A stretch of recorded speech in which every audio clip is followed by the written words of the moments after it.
Hi అండి, welcome back to my channel NRY family blogs.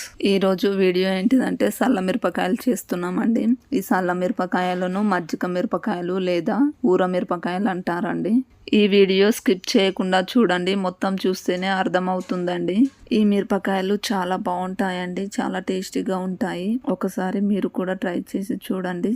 మీకు ఈ వీడియో నచ్చినట్లయితే లైక్ చేయండి, షేర్ చేయండి, అలాగే నా ఛానల్ని సబ్స్క్రైబ్ చేయండి. పక్కనున్న బెల్ ఐకాన్ని నొక్కండి, నేను చేసిన వీడియోలన్నీ మీకు వస్తాయండి. ఈ సల్ల మిరపకాయలను ఎలా తయారు చేసుకోవాలో ఇప్పుడు చూపిస్తాను, చూడండి. ముందుగా కారం లేని మిరపకాయలు తీసుకోవాలండి.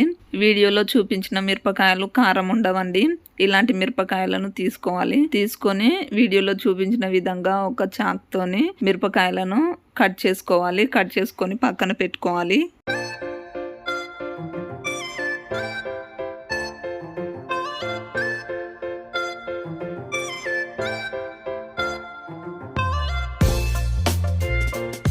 మిరపకాయలను కట్ చేసుకున్నాం కదండి.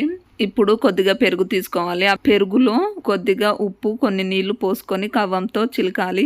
ఈ కవ్వంతో చిలికితే సల్ల అవుతుందండి. ఈ సల్ల కొంచెం చిక్కగానే ఉండాలి. కవ్వంతో చిలికిన తర్వాత ఒక ప్లాస్టిక్ డబ్బా తీసుకొని అందులో మనం ముందుగా కట్ చేసి పెట్టుకున్న మిరపకాయలను వేసుకొని తర్వాత మనం చిలికిన సల్లను అందులో వేసుకోవాలి. వేసుకొని మంచిగా లోపలికి నొక్కాలి. తర్వాత మూత పెట్టేయాలి. ఇది 24 గంటలు అలానే ఉంచాలండి. 24 గంటలు అయిపోయిందండి. ఇప్పుడు ఆ సల్లలో నుండి మిరపకాయలను తీసేసి ఒక గిన్నెలోకి వేసుకోవాలి.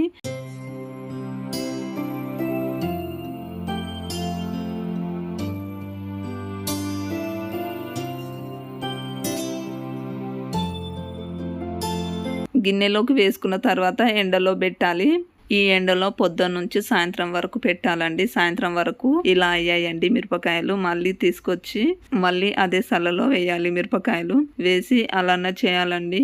మొత్తం ఈ కలర్ వచ్చేంత వరకు చేయాలి. ఈ కలర్ వచ్చిన తర్వాత సల్లలో నుండి తీసి ఈ మిరపకాయలను ఎండలో పెట్టుకోవాలి. మంచిగా ఎండాలండి. ఎంత మంచిగా ఎండితే అంత బాగుంటాయి. మంచిగా ఎండాయండి ఈ మిరపకాయలు. ఇప్పుడు వేడివేడి నూనెలో వేయించుకుంటే చాలా బాగుంటాయండి. ఈ మిరపకాయలను వేయించుకున్న తర్వాత సాంబార్లోనైనా పచ్చిపులుసులోనైనా ఏదన్నా పలసటి కూర ఉన్నప్పుడు ఈ మిరపకాయలను అంచుకు వేసుకొని తింటే చాలా బాగుంటాయండి. చాలా చాలా టేస్టీగా ఉంటాయి. ఒక్కసారి మీరు కూడా ట్రై చేసి చూడండి. ఈ వీడియో మీకు నచ్చిందని అనుకుంటున్నాను. Thank you for watching.